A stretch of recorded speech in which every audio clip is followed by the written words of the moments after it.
So I'm Mike Snowden, the VFX director. I'm David Coulson. I'm a junior gameplay programmer here that sort of ended up specializing in flight control and IFCS sort of tasks. I'm Andrew Nicholson and I'm tech designer at Foundry 42. My name is John Pritchett. I'm a senior physics programmer here. I specialize in the vehicle control systems, flight model, work with missiles, any place where we need control systems. When you talk about the atmospheric flight, we're talking about the long-term goal and implementing a short-term goal as well. Long-term goal, we want to have thrusters performing differently in space and in atmosphere. In space, you've got way more thrust to use, and it's going to be like an impulse effect, so you have these really high accelerations at a very short length of time, so the pilot can manage them. And they're not really high G-force, but for a very short length of time. And the opposite to that is sustained thrust, and that would be what we use in atmosphere. So you have to always be firing these thrusters to stay above the planet. Say gravity, you're fighting gravity with these thrusters, so you get much less performance. And so that being the long-term ambition of how thrusters work. In the short term, we're trying to implement how would that feel.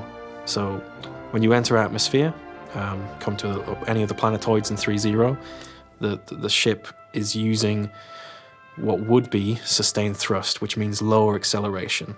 And to do that, we're kind of switching to a different state, like an atmospheric flight state, which means you cross the threshold, you enter atmosphere, and now you've got less acceleration to play with. There's more to do there when we want to do the asymmetrical effects of drag on stop times and performance, but right now that's not there.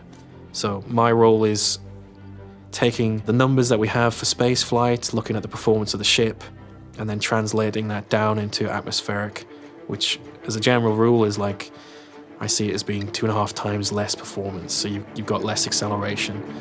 So I basically take the space flight, run the numbers in a big spreadsheet, and then translate that into what we need for third order motion. So we've got the velocity and the stop time, then we need a jerk value for that. And so I have to put all these numbers into a spreadsheet, get the jerk value out, and then put these into a ship XML, get them into the lumberyard, and then run like an output, which gives me all the tuned parameters, and then I use those to put back into the ship XML. It's kind of a laborious process. The fun side of it is the back and forth play test. You get these numbers and then you go, oh, this ship is way too sluggish, it's too slow. I'll tweak them here, I'll raise the accelerations here, and do the retune of the ship. In some cases, with the larger ships, you have the problem of, all right, now you've switched them to this atmospheric tuning, they've gone below, in some cases, below 1G acceleration, so they'll start to fall in atmosphere. So then it's a case of, all right, I'll take power away from some of the maneuvering thrusters and power them into just the thrusters on the bottom of the ship for Z. And once you've done that, I mean, then they can enter atmosphere and not just crash into the ground. I had that problem with like the Starfarer, the Caterpillar, that just plummet, and you just siphon it off from the other thrusters basically to get that performance. In future ships like the Starfarer, they'll use VTOL thrusters. We don't have them set up to do that just yet, so it is kind of like, let's just take it off the maneuvering thrusters and make sure it flies okay. I get to basically design the physics, the flight model itself, and implement that into the game. Develop a system that allows the designers to tune the ships to get the behaviors that they want out of them. In our game, all of our vehicles will be spaceships, but we want to have the ability to bring those spaceships planet-side into atmosphere. And when we do that, we wanted to include additional forces in the flight model, to include drag, lift, some turbulence from wind, and different factors like that. So previously the atmospheric model was like counteracting for gravity and drag. So it would just use the thrusters to basically balance out gravity and balance out drag, which is, if you were making a spacecraft or a fighter plane in real life, that's what you'd want to do, because it makes it fly really precisely. But what it means is that it sort of feels like you're flying in space, because you just can't feel the gravity, because the flight system is just trying to counteract it. And we got a lot of this sort of feedback from the Gamescom presentation particularly. So the new model tries to use gravity and drag to help it. So for example, if you are trying to slow down downwards, you can use gravity to help you, and you can use less thruster force and it will come easier. So you've got gravity to help you when you're trying to slow down going upwards, you'll slow down slower. And so what happens in the end is that you sort of have this like asymmetric imbalance in the ship that you can feel. And so say for example, if you're trying to slow down with your pointy Gladius ship going in towards the wind, you're going to slow down a lot slower than if you angle your thing up like this and try and fly like this. And so you can really feel like it feels like you're in the atmosphere, and it feels like there's air that's pushing on your ship. So we've been working on that pretty much since Gamescom, but our immediate goal for the PTU release is a little bit more of a turbulence simulation. So what we have now is turbulence and wind that sort of affects the stability of the ship, I guess. So if you start flying really fast, the ship sort of shakes and bustles about, and you can sort of feel like you're right at the edge of, the aerodynamic limits of the ship, which feels really good. And it again separates it from feeling more like you're in space when you can't really feel anything because you're just in nothingness pretty much. So this is what we have now, and it's pretty much in the game now and running, and it feels really good. You can feel a lot of difference between like aerodynamic ships, like say the Gladius can go quite fast and it's sort of just a little bit shaking around, and then something that's shaped like a brick, like the Aurora, is like shaking all around. You can't really control it super well, and it's really hard to fly, which is good. Some of the tuning that Andy's been doing has been trying to find this line of what's too uncontrollable and what feels good but is uncontrollable. Like uncontrollable is too strong of a word. It's more just that we want you to feel like you're at the limits of this ship. And if you push too hard, you're going to lose control. But we don't want it to be that you can't control it in the atmosphere, which is just not fun.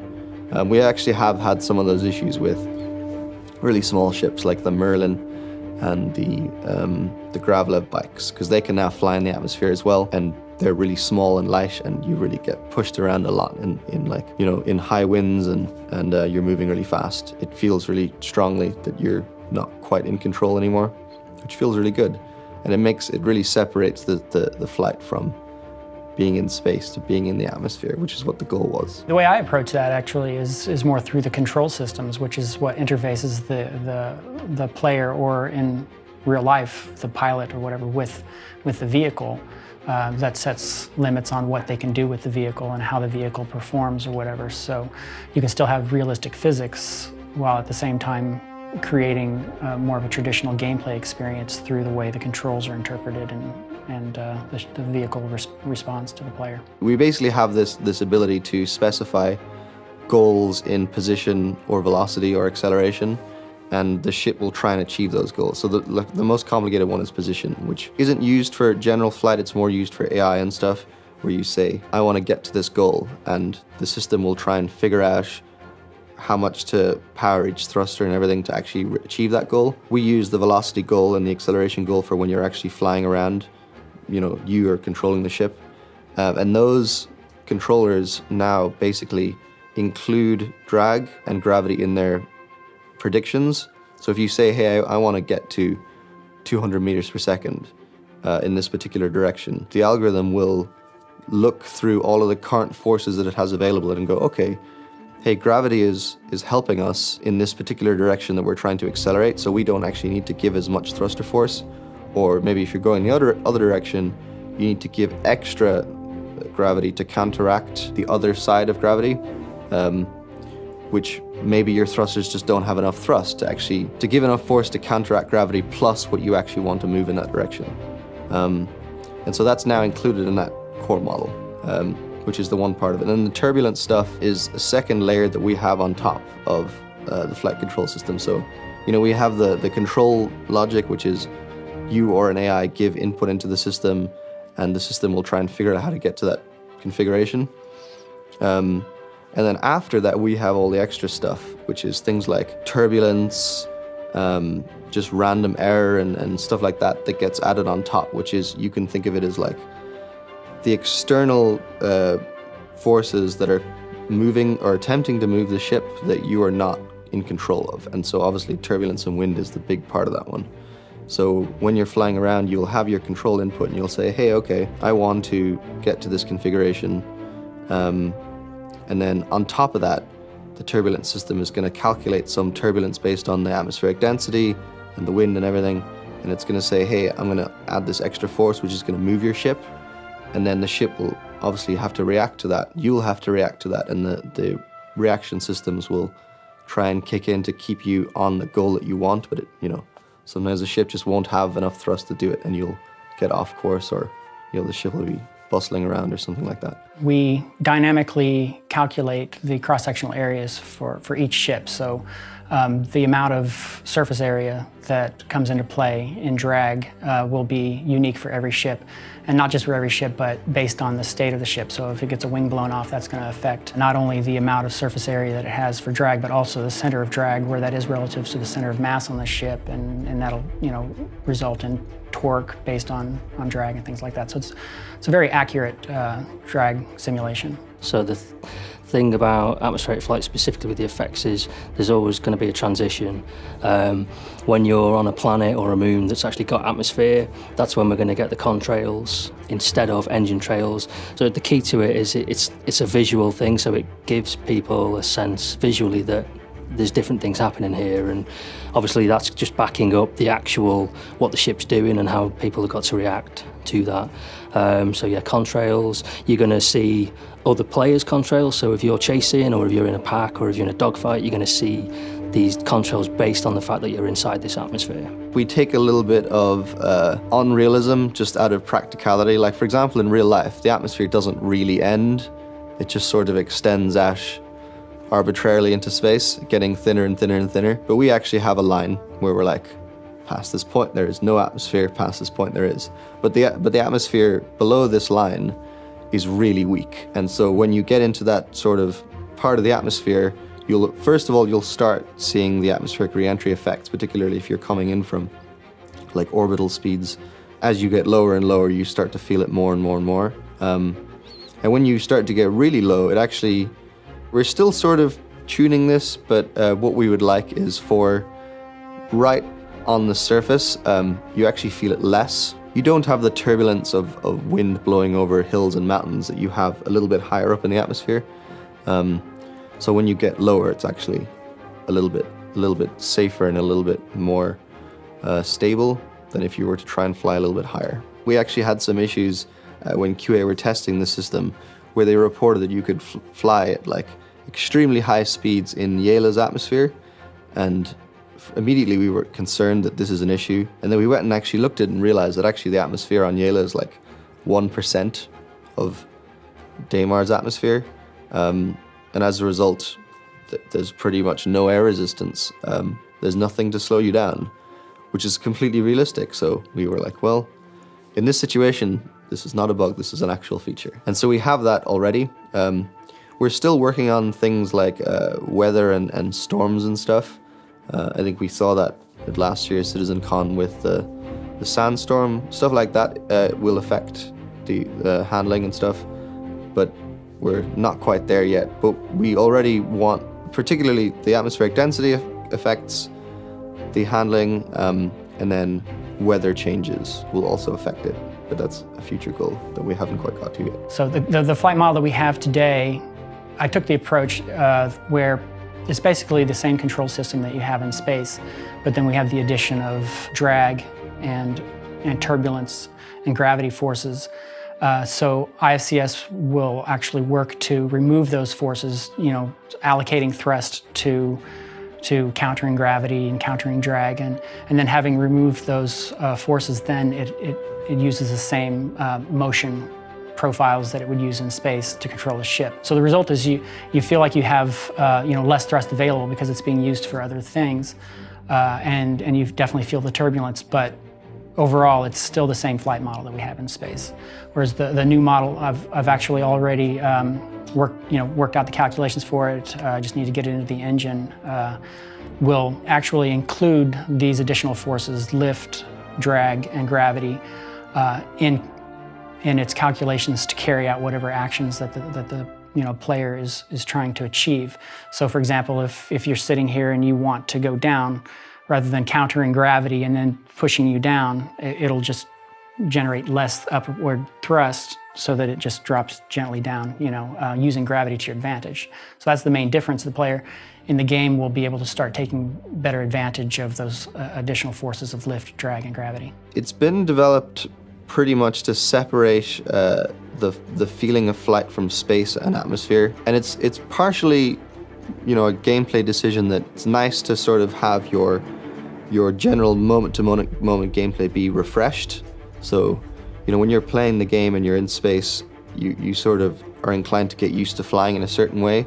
And then when you get into the atmosphere, we would like you to sort of feel different, and we would like you to change your gameplay style and to feel that, this is different and you need to adjust your gameplay, which is sort of like, you can take the analogy of, when you're watching a movie or when you're writing a movie, you pace it so that you have moments of like this high intensity, and then we're going to give the audience a break for a minute and do something. It's sort of like that, but with gameplay. So you're going to be flying around, and then we want to change it up a bit and just, give you some different experience for a few minutes, which keeps the gameplay a bit more interesting. But on top of that, it's really important that this meets the expectations that a player would have about flying in atmosphere.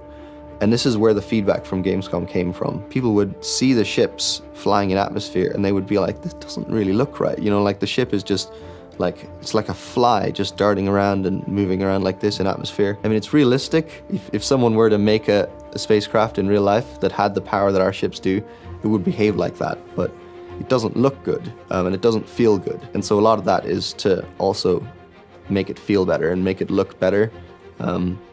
So that, players get into the atmosphere. Maybe you're like sitting on the planet and you see your friend fly in with some ship and you see it like bustling around in the wind and everything. You're like, it looks really cool. That's also what we're going for. I think most of the challenges have been figuring out where the line is to, it's sort of like less of a technical challenge and more of a design issue of where is this line between being realistic and being suitable for gameplay. That's really difficult to do. It's really easy to make this perfectly, hyper-realistic simulation, but that's just not fun, unfortunately. And so we have to, we do things really realistically, and then we go, this might not be the best way to do this. We have to actually go back and try and, adjust the system to be more fun and to consider how we can accommodate the players' needs and wants out of the system. We've had issues as well, particularly where, say, QA or Avocado are testing the game, and they have some feedback that isn't really specific. Like they'll just say, say Gravlev bikes, for example, they don't handle well. And I'm like, what does that mean? Like, why? Can you not turn quick enough? Are they losing control too much? Like, there's so many things that could potentially contribute to it doesn't feel good. And in the case of Gravlev, it's usually lots of things.